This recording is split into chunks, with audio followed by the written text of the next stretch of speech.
आसमानी लढ्यात दिसू दे पाणी झटक्यात फिरू दे डाव नवा शर्फीचा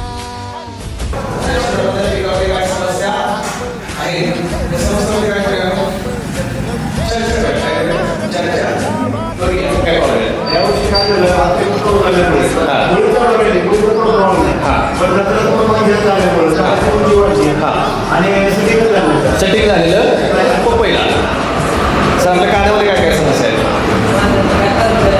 करपा हां बरोबर थोडं माहिती होईल माहिती थोडं माहिती नाही रासायनिक लळ टाकल्यामुळं जर कांदा वगैरे ठेवायचं म्हटलं तर नासला जातो काही ना काही प्रॉब्लेम्स हे कांद्यामध्ये होतं.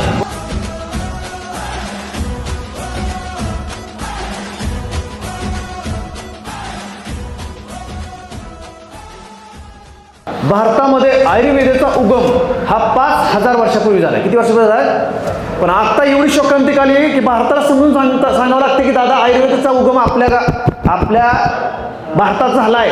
पण पहिली गोष्ट तुम्हाला मान्य करावं लागेल, जुनं ते सोनं, जुनं ते सोनं. म्हणजे जी शेणखतामध्ये ताकद आहे, जी सेंद्रिय खतामध्ये ताकद आहे, जी कोंबड खतामध्ये ताकद आहे, जी लेंडी खतामध्ये ताकद आहे, ती जगातल्या कुठल्याच औषधामध्ये ताकद नाही हे मान्य करावं लागेल. आणि त्याचा वापर काय करावा लागेल, आपल्याला जास्त करावा लागेल. ज्या वेळेस तुम्ही ऊस बांधताना ऊसाच्या उरावरती काय टाकता, रासायनिक खत टाकता.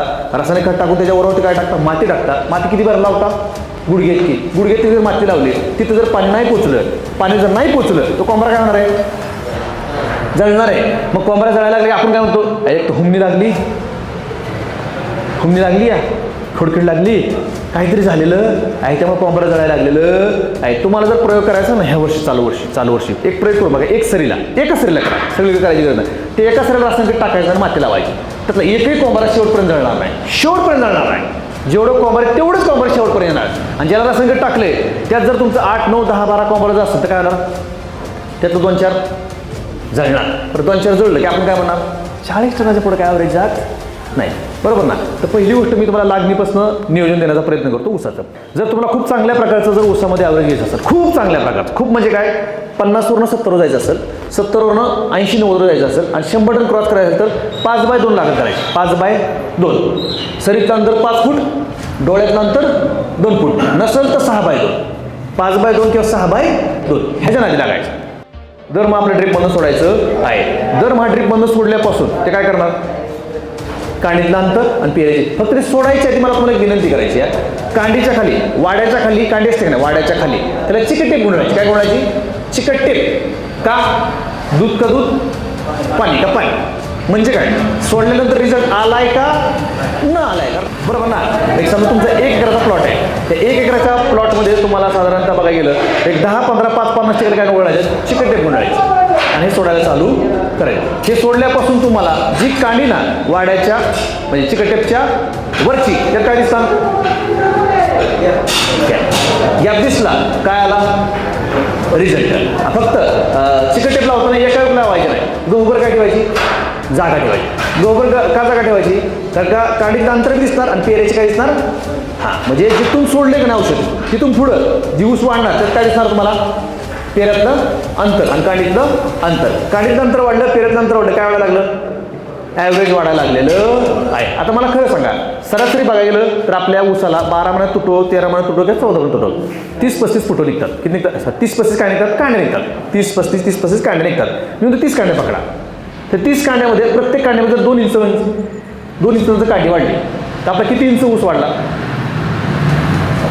60 इंच. 60 इंच म्हणजे किती, 60 इंच भागिले 12 किती झालं, 5 फूट. आता 5 फूट म्हणजे केवढा आला. आता हे 5 फुटाचा ऊस तुमचा किती ग्रॅम भरू शकतो, ग्रॅम मी किलो म्हणलेलं नाही. 5 फुटाचा ऊस किती ग्रॅम भरू शकतो, 200 gram, 100 gram, 300 gram, 400 gram, 500 gram, किती भरू शकतो, 300 ग्रॅम. चला यांच्या म्हणण्यावर 300 ग्रॅम. एक ऊस 300 ग्रॅम भरला, असं तुमचं किती ऊस आहे, 50,000 गुणिले 3, 5 त्रिक 15 म्हणजे किती टन वाढला, 15 टन वाढला. कशामुळे, फक्त कांडीतल्या दर महिन्याला. मी म्हणतो आपला ऊस असतो 12 महिन्याचा, किती महिन्याचा, 12 महिने शिकवतो. त्या 12तलं 3-3.5 महिने कशाला लागतात, ऊसाची बांधणी करायला. ऊसाची बांधणी मग त्यातलं 3 महिने सोडून द्या. 12 3 महिने सोडलं किती महिने आलं, 9 महिने. 9 महिने तुम्हाला कांडीतलं अंतर आणि पेरेच्या एवढ्यासाठी किती किडा सोडायच्यात, 9च केलं.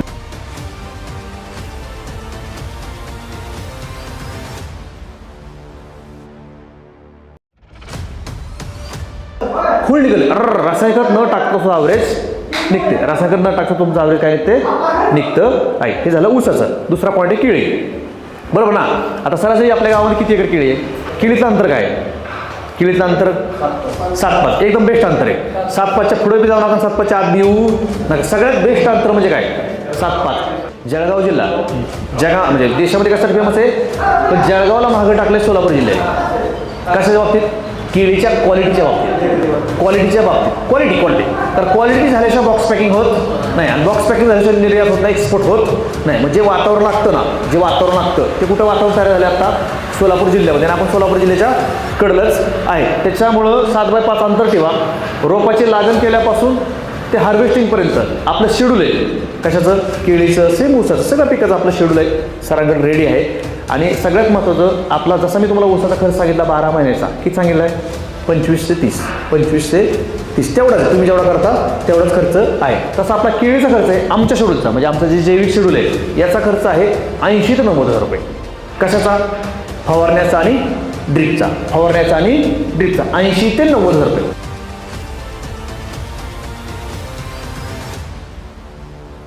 साईज. आता केळीची काय आवड जास्त आपल्याला? साईज. बरोबर ना. टमाट्याची काय आवड जास्ती? साईज. कांद्याची काय आवड असती? साईज. हे खास साईजसाठी काम करतं. पूर्णपणे ऑर्गॅनिक आहे.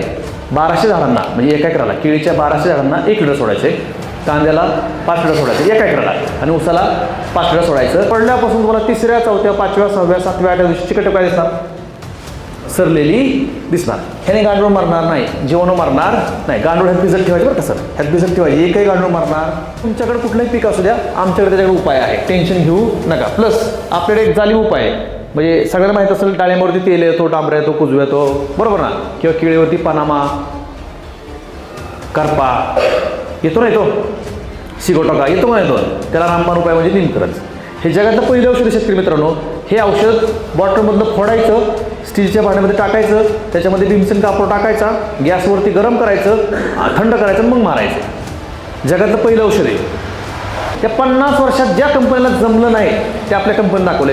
हे औषध त्रिप्सवर चालतंय, माव्यावर चालतंय, तुडतुडं चालतंय, तेल्यावर चालते, डांबरावर चालते, कुजेवर चालते, फळकुजी चालते, मुळकुजी चालते, निमेटोवर चालते. तुमच्या केळी जर निमेटो झाला असेल तर 1 लिटर सोडायचं. किती सोडायचं? 1 लिटर. तुमचा निमेटोड गायब करणार. तुमच्या डाळिंबाला सोडा, निमेटोड 1 नंबर गायब करणार. हे एकच औषध आहे, पण फायदे किती? थ्रिप्स, मावा, तुडतुडं, तेल्या, डांबऱ्या, कुजव्या, फळकूस, निमेटोवरती काम करते. ह्याचं ड्रिपचं प्रमाण आहे 1 लिटर. आणि फवारणीचं प्रमाण आहे फक्त 1 लिटर पाण्याला 1.25 मिली. 1 लिटर पाण्याला 1.25 मिली. बघा, हे लिक्विड मायक्रोडोन आहे, फक्त 500 मिली. 1 लिटर डोस आहे किती? 500 मिलीचा. त्या 500 मिलीची एका एकराची कॉस्ट आहे फक्त 280 रुपये. स्वस्त का महाग आहे. पण तुमच्या पिकाला काळोखी आणणार आणि तुमच्या पिकाची मायक्रोडोनची कमतरता पूर्ण भरून काढणार. मायक्रोडोन तुम्हाला वरून खाल्लं द्यायची गरज पडणार नाही.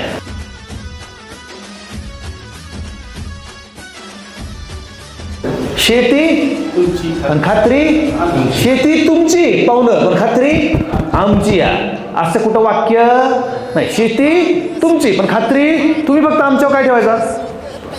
आणि हे